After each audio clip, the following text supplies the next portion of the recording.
স্বরাষ্ট্রমন্ত্রীকে বলতে চাই, সুন্দর কথা বলেছেন, পুলিশ কোনো গোষ্ঠী বা দলের লাঠিয়াল বাহিনী নয়। গতকাল কেন পুলিশ প্রোটেকশনে ছাত্র শিবিরের উপর হামলা হয়েছে? জাতীয় সংসদে বাংলাদেশের অর্থমন্ত্রী দম্ভের সাথে বলেছিলেন বাজেট অধিবেশনে, আমরা এবারের বাজেটে শিক্ষায় সর্বোচ্চ বরাদ্দ দিয়েছি। আমি ভেবেছিলাম বিএনপির শুভ বুদ্ধির উদয় হয়েছে, শিক্ষাঙ্গনে এবার শান্তি ফিরে আসবে, মেধার চর্চা হবে, গবেষণা হবে, আলোকিত মানুষ তৈরি হবে।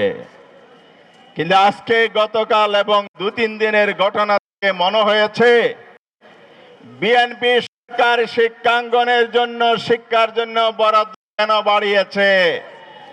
এই জন্য বেশি টাকা দিয়েছে যাতে করে ছাত্র দল চর দখলের মতো শিক্ষাঙ্গন দখল করে চাঁদাবাজি, টেন্ডারবাজি করে লুটপাট বেশি করে করতে পারে। শিক্ষার পরিবেশ জুলাই বিপ্লবের ফসল।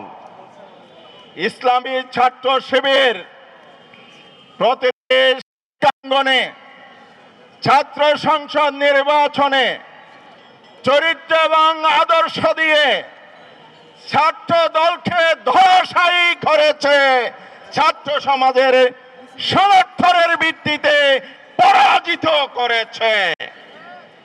এই পরাজয় আদর্শ দিয়ে মোকাবেলা করতে না পারে আজ সন্ত্রাসের পথ বেছে নিয়েছে।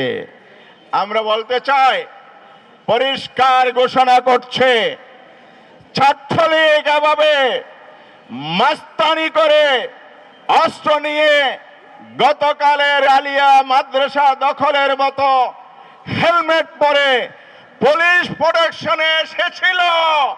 কোন শিক্ষাঙ্গনে তারা যেমন টিকতে পারে নাই, ছাত্র দলের অবিলম্ব নস্যাৎ হবে, কোথাও তাদের ঠাঁই হবে না ইনশাআল্লাহ। স্বরাষ্ট্রমন্ত্রীকে বলতে চাই, সুন্দর কথা বলেছেন, পুলিশ কোনো গোষ্ঠী বা দলের লাঠিয়াল বাহিনী নয়।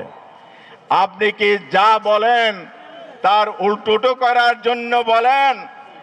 না হয় গতকাল কেন পুলিশ প্রোটেকশনে ছাত্র শিবিরের উপর হামলা হয়েছে, ছাত্র দলের লাঠিয়াল বাহিনী হিসেবে ব্যবহৃত হয়েছে? সত্যি যদি একথা মিন করেন, এদেরকে আপনি গ্রেফতার করে জেলে পাঠান, শিক্ষাঙ্গনকে শান্তিতে চলতে দেন।